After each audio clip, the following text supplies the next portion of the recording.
Hello भाई और भौणी मैंने आपण को पुणी एक नुआ भिडियो रे मु स्वागत जनाऊँगी।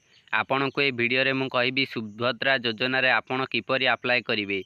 ये जो सुभद्रा योजना एबे नूतन योजना टी आरंभ करा जायछि। ए योजना रे आपण माने किपरि आवेदन करि परिबे, एथिरे कोन कोन डॉक्यूमेंट लागिबो एहा विषय रे आपण माननको एबे मु कहबी। आपण यदि सुभद्रा योजना रो 50,000 टंकार भाउचर नबाकू चाहुचंती तेबे आपण वीडियो को शेष पर्यंत देखंतु। आपण वीडियो को शेष पर्यंत देखिले 50,000 टंकार भाउचर पाई परिबे। आपण ऑनलाइन माध्यम रे आवेदन करिवे, आपण को 50,000 टंकार भाउचर मिलिबो। देखंतु ओडिशा सुभद्रा योजना आवेदन पत्र दाखल समय रे आवश्यक हेउथुबा दलील गुड़िक तालिका। आपण ए सुभद्रा योजना रे आवेदन करिया को हेले आपण माननकु कोन कोन सब डॉक्यूमेंट लागिबो, कोन कोन सब कागज पत्र लागिबो एहा विषय रे जानि रखंतु। प्रथमे आपण को पाखे निश्चित आधार कार्ड थिबो, से आधार कार्ड टी आपणकर कार्य लागिबो। एहा पर राज्य आवास प्रमाण पत्र लागिबो। आवास प्रमाण पत्र होची रेसिडेंस सर्टिफिकेट। आपण मोबाइल माध्यम रे मध्य रेसिडेंस सर्टिफिकेट पई अप्लाई करि परिबे। एहा आपण किपरि करिवे जदि जानिबा को चाहुचंती तेबे आपण कमेंट करंतु। एहा सहित आय प्रमाण पत्र, इनकम सर्टिफिकेट मध्य आपण मोबाइल अप्लाई करि परिबे। एहा पर रहिछि जाति प्रमाण पत्र।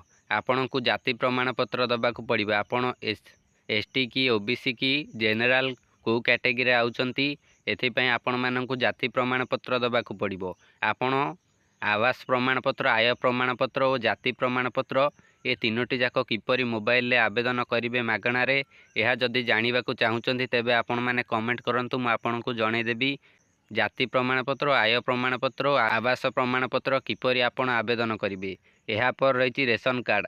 आपण को आपणकर रेशन कार्ड दबा को पड़िबो। आपण जो कार्ड द्वारा चाउल पाउचंती सेही कार्ड टी दबा को पड़िबो। एहा सहित आपण को बैंक डॉक्यूमेंट दबा को पड़िबो। आपणकर जो टंका आसीबो सेथि पई आपण आपणकर बैंक डॉक्यूमेंट देबे। वोटर परिचय पत्र दरकार पड़िबो। आपण मानकु एही सब डॉक्यूमेंट गुड़िक दबा को पड़िबो। आपण प्रथम एही डॉक्यूमेंट गुड़िक ठीक करी रखंतु। एहा पर आपण एही योजना रे आवेदन करिवे। एबे चलंतु जानिबा किपरि एथिरे आवेदन करिवे। देखंतु एटी लेखाइछि किपरि आवेदन करिवे। ओडिशा विधानसभा निर्वाचन पई ओडिशा सुभद्रा योजना बीजेपी मैनिफेस्टोर एक अंश। तेबे ओडिशा सुभद्रा योजना पई आवेदन प्रक्रिया ए पर्यंत प्रदान करा जाई नाही। एही सुभद्रा योजना रे आवेदन करिया पई ए पर्यंत कोनोसी प्रक्रिया प्रदान करा जाईनी। चार्ज ग्रहण करिवा परे एही विवरणी गुड़िक पार्टी द्वारा अंशीदार हबो। तथापि आवेदनकारी माने आशा करि पारंती जे ओडिशा सुभद्रा योजना आवेदन ऑनलाइन और ऑफलाइन मोड उपलब्ध हेबो। तेणु सुभद्रा योजना पई आग्रही समस्त हिताधिकारी निर्वाचन फलाफल घोषणा हेबा पर्यंत अपेक्षा करिबाकू पड़िबो। निर्वाचन रे यदि सी विजय हासिल करंती तेबे आपणकू एही 50,000 टंकार लाभ मिलिबो। देखंतु ए पर्यंत ए सुभद्रा योजना को लेकिन कौनसी प्रकार आवेदन प्रक्रिया आसीनी।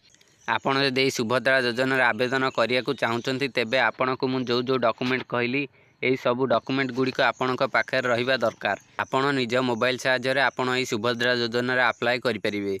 सेथि पई आपण सब किछि डॉक्यूमेंट गुड़िक ठीक करि रखंतु। एहा सहित यदि आय प्रमाण पत्र नाही, आपणकर कि जाति प्रमाण पत्र नाही कि आवास प्रमाण पत्र नाही, एहा आपण किपरि मोबाइल अप्लाई करिवे मु आपण मानकु जणै देबी। आपण सेथि पई कोटे कमेंट करंतु। मु आपण मानकु ए तीनोटी सर्टिफिकेट किपरि मिलिबो एहा आपण मानकु मु नेक्स्ट वीडियो रे जणैबी।